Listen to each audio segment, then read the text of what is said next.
I am Pedro Pascal's biggest fan. At least, I think I am. I say this, but then I've only seen 10 of his movies, and there's like 40 plus. So, how can I even say that I'm his biggest fan? That's why today I am starting a new show or a series or whatever, because I am gonna watch every single one of those projects. I'm calling it Every Pedro Pascal Project, and I'm ranking them. Only the ones that are available on Letterboxd, by the way, because yeah, I'm not gonna watch this.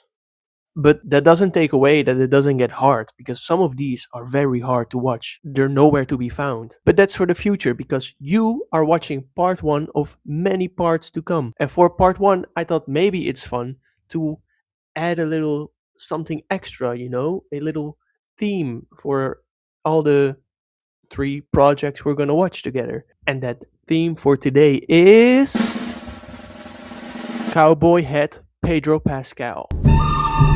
Now, I will be ranking all of the projects that I watch based on how much I like the character and how much I like the movie or the short film or whatever we're gonna watch together he is in. So it's a mix of a few things that I like. Unless he plays himself, I guess, in some of these behind the scenes and documentaries. I guess he's number one then. But the first movie we're gonna watch is The Kingsman The Golden Circle, which is the sequel to the first Kingsman movie, The Secret Service, which is also a very good movie, but I guess not as good as this one because it don't have no Pedro in it. The Golden Circle came all the way out in 2017, and Pedro was only 42 years old right here. The movie is directed by Matthew Vaughn and stars Taron Egerton, Colin Firth, and Mark Strong, and many other people like all of these. Pedro in this movie is more of a side character, and I guess spoilers for everything here, but he turns into a villain. I have seen this movie before, and it was already my number one Pedro Pascal character, but I'm very excited to see in the future if there's anybody else or any role that will top this one for me. And I can't help but like Agent Whiskey, by the way, even more every time that I watch this one. It's just the fight scenes with him, the whip, the music that plays when they're fighting. It's one big supposed one shot scene at the end when they're fighting. Just the character overall, the outfits, everything I like about this character. Oh yeah, and if you don't believe me that I like this movie so much, I have proof. Wait, I have custom made shoes. This one, it says whiskey for Agent Whiskey, of course. And then the other one, now that might look like a bit of gibberish, but it actually says, How would you like to ride home on a real cowboy? which also brings me to the next thing, because this is the legendary movie that we got that one Pedro Pascal edit from. This one. How would you like to ride home on a real cowboy? I got a six-pack of cold ones on ice and my room is out all night, so you can scream my name as loud as you need to, sugar. The team has to stop this drug cartel called the Golden Circle. Wait. Pedro Pascal stopping a drug cartel? Where have I seen this before? Oh well, Harry shoots whiskey in the head. Maybe we should have a death count also, like right here somewhere, for every time Pedro dies, because that also happens quite a few times. So that's already one. But hey, he's back alive, so I guess take one away. They sing Country Road, save Elton John, and then throw Pedro to the meat grinder. Tripping off the beat, kinda dripping off the meat grinder. And save the day. And like I said, that fight scene at the end, it's amazing. It's all in one shot and you see everything happen. I can't really explain how much I like it. It just feels very, well, natural. And also just Pedro with that whip. Did you know that some of these scenes from Agent Whiskey were originally going to Agent Tequila, Channing Tatum's character, but because he had to shoot Logan Lucky, they went to Pedro Pascal. And even the whip was supposed to be for Channing Tatum. I guess we are Logan Lucky that he had to shoot Logan Lucky, because otherwise we would not get this Pedro whipping Agent Whiskey. Otherwise, for the movie, I do like it very much, like I said, but you do have to wait around 47 minutes for Pedro to even show up in the movie. So it takes some time, but when he's there, kicking ass.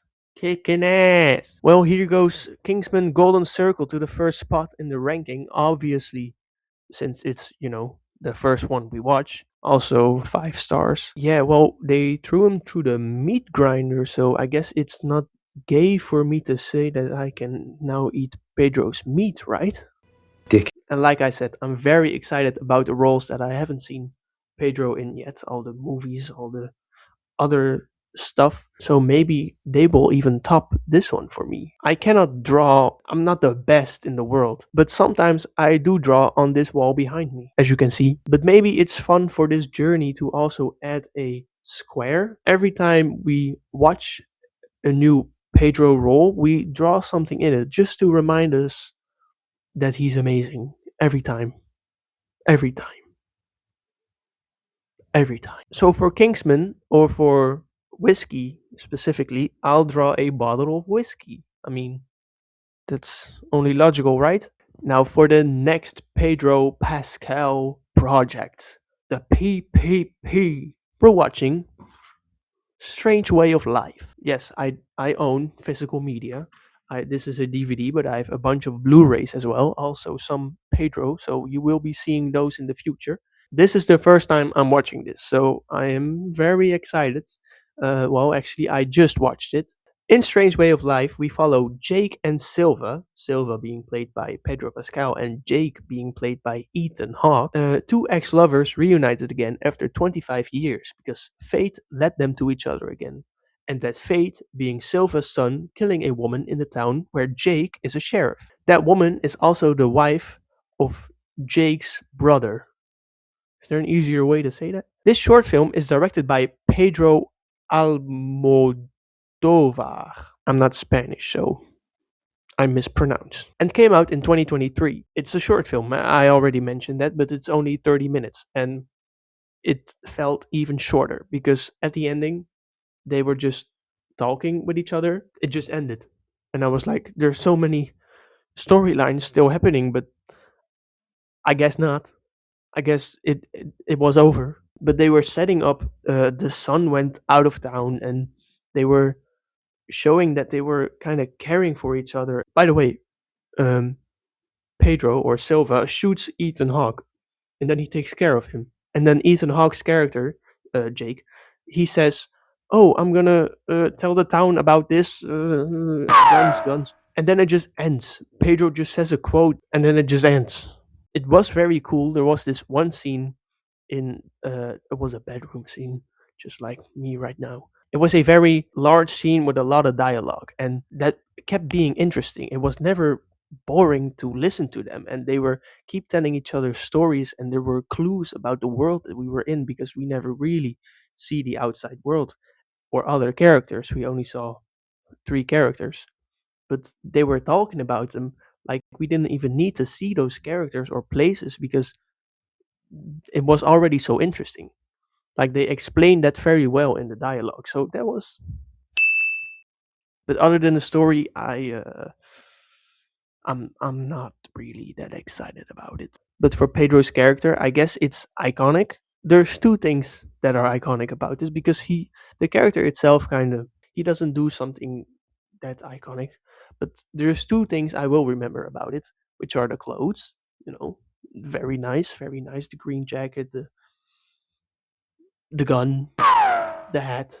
You know, the cowboy hat's very important. And the other thing I will remember is that booty though. We see them ass cheeks. That's bumping those ratings up for me. And this will bring me to the wall. Pedro Pascal. I guess we're gonna have to draw some cheeks. That peach. I'll give this movie 3.5 stars, mostly for that dialogue scene because that was very well done in my opinion. Pedro character, it was alright, like I said. It was alright. I'm gonna put it, of course, at second place, but this is also only the second movie we watched. And now for the final Pedro Pascal project. It's The Sixth Gun. The Sixth Gun is based on a comic book which is produced by Oni Press. They are known for making comics about Rick and Morty and Scott Pilgrim. Now, this is a pilot episode of a show, and it's only a pilot episode of a show because they wanted to give it to NBC, but NBC didn't want it. So the rest of the show never got made. So that's why there's only a pilot episode, which I think is sad because watching this whole episode, I did want more. It was unfinished. Imagine just finding a show that you like and then only watching the first episode. I'm not saying that I like the show. It wasn't anything good, but I was interested in where they wanted to go because I didn't know anything about the Sixth Gun in general.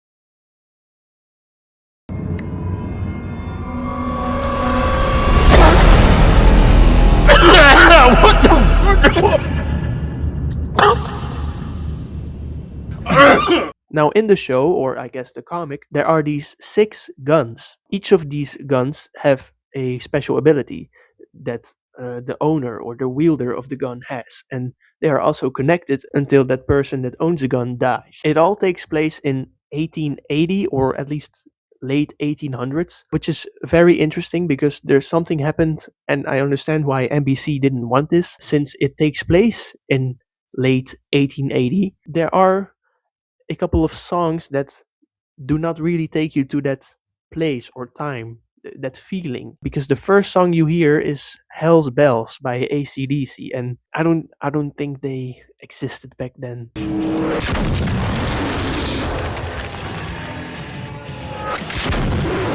It just doesn't work. It kind of takes you out of that feeling because there are set designs and the clothing, everything fits, but then they just put in these songs and you're like, oh, well, that wasn't supposed to be there. Pedro plays Special Agent Ortega. He and his buddy Agent Mercer are hired to look for the six guns. I think, I'm not sure, because they started looking for them and they shot somebody and then they went to have lunch, We're gonna have supper. like in the open. And then other people were going for the gun. It was very confusing, but I do want to say these two characters did remind me of two other characters I've seen before. No sign of the monk or the girl. They're obviously inside. There are a couple cool scenes where Pedro is in, but again, it's an unfinished show, so it's hard to say if I would like this character more or not based on just these 5 or 6 scenes he was in. He does get to tackle somebody. Also, if you know more about the Sixth Gun, the story, or the comics, just let me know if it's interesting because I don't know anything about it, but I was interested in hearing more about this. So if you know, let me know. I'll give it 2.5 stars just because I wish I could see more. As for Pedro, his character isn't that memorable. He stands out from other characters, but they all have their own qualities. So I don't even remember like a line from him or really what he does again. And I guess maybe he stood out for me because I mean I was watching it for him. But maybe when back in 2013 you would watch this, I guess he's just like the rest. It will end up on the bottom of the list for now. Don't worry, because I think there will be worse stuff to come in the future. As for the wall, I think I'm gonna draw this telescope thing. He doesn't really have anything else in the show. I mean, I can draw one of the six guns, but he doesn't even hold it, so. And that is the end of this video, guys. Please let me know how you would rank these 3 projects so far and which one would you want me to watch next. I'm gonna go over all of them, so don't worry. And I think I have my own plans for a couple of these, but always just you can let me know. And which one is your favorite that I might still have to watch? I hope I will keep seeing all of you in this journey. Till next time.